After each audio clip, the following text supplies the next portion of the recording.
नमस्कार जय जगन्नाथ मैं कहता राजमेंद्र आज मैं जहाँ बारिपदा बाहा बंगा जनता कजे आदिवासी सरकार महान तो देखिए तो मैं এখন स्कूटी में जाऊँ तो देखला तो माइक लगा चला मोबाइल महान और এখন मैं रोड में जाम लाई और कौन रोड जाम नहीं जानो नहीं এখন तो खाली मैं बारिपदा जाऊँ बारिपदा सब लोग देखा हबन और तबला सब लोग हम जाति बंधु मान जतका जे आदिवासी सरकार मान जतका आही हबन हमरा मैसेजर आवा तुम देखाते हबन धूम से नाचप और मजा मस्ती करब ना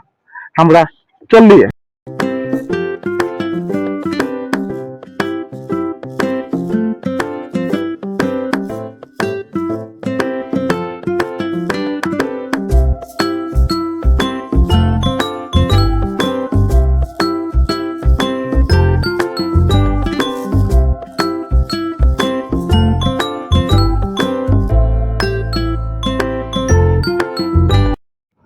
देखा था मन मजे जाम बोले बाड़ी पूरा बाहा बंगा कहे लगा तो এখন पान देके हो धरे गया हले तो मैं जानी पालम आज 15 तारीख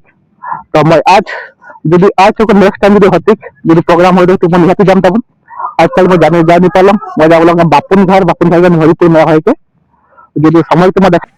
हतिक तो नेक्स्ट टाइम बुझे नहीं देखा बोला आज को कोई देखो हाँ जय जगन्नाथ।